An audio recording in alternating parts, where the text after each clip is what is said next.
Say It Loud, AAMARP, 1977 to now. Our three guests for this program will be sharing more about their own experiences with the African American Master Artist-in-Residence program. However, with an exhibition that includes 39 artists, we hope you will also get a chance to meet other AAMARP creatives that are probably in our audience tonight.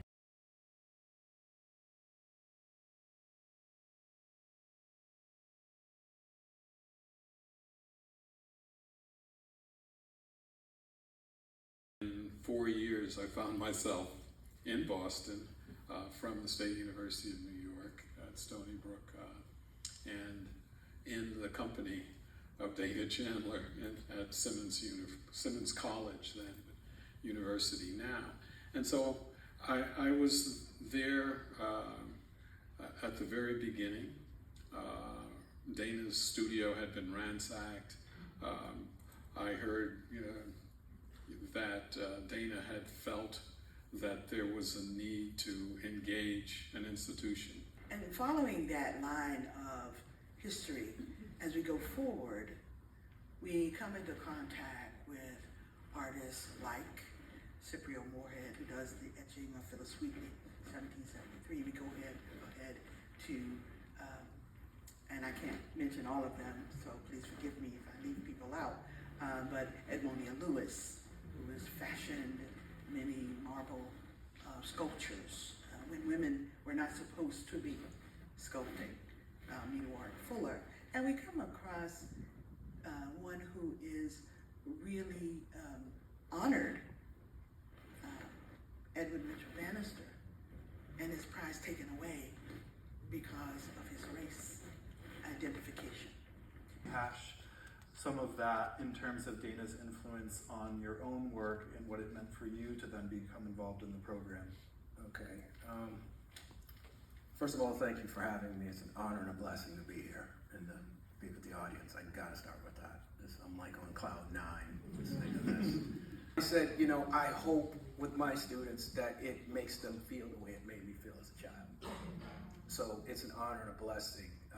How much that piece just did so much for me creatively. Color, composition, visual, looking cool. Just the whole looking cool thing.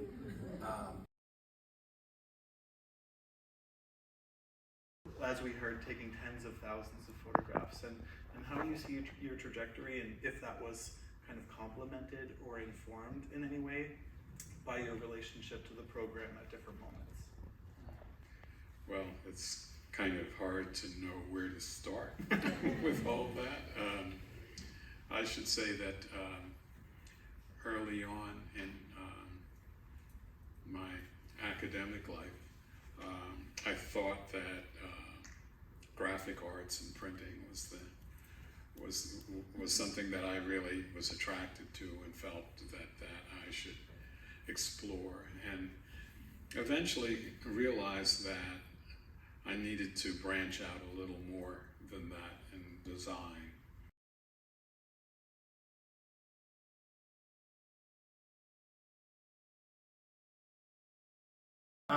A little bit about your trajectory from doing metalwork, making jewelry, and then these devotional sculptures to how you arrived at working with textiles.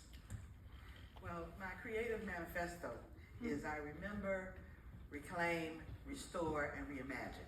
And so that covers my approach to any medium that I'm working in. And it encompasses the idea of the reclaiming of space that has been questionable, that has been denied, that has been a part of our journey.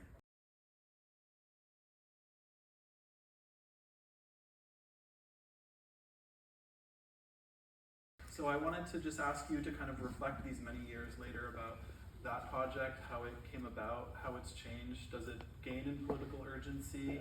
Is there a newness to it, or actually it's just like that it kind of deals with the extent to which some things like anti-Blackness exist on a continuum in this country? Okay. I'll start with my time as an undergrad at Boston University. They gave me a rubric of stuff to buy, and if you go to college in some places, A lot of times the stuff you buy, you never use while you're in school. Just the whim of the professor. So I had some scrolls with me for years, and I didn't know what to do with them. So I ended up adding images, particularly George Stinney, Dred Scott, a young man, Trayvon Martin, young people who have been murdered by law enforcement and did not receive justice. So I'm like, does it matter now? Everything that's spelled out in the Constitution, I got obsessive about reading the Constitution, but saying, these are the things that's said, but these are the things that are happening. And unfortunately, right now, we're living in a time where, you know, the Supreme Court is pretty much cherry picking which aspects of the Constitution as actually legitimate and real. And I'm someone who wants to be there to say, this is what it was, this is a precedent of what it's been, and now you're saying, let's just throw it all, chuck it all away, and let's start from scratch, or let's roll it back to pre-1950 America and things like that. So I want to be there to illustrate it because it's necessary to have truth tellers. Dana inspired that out of me.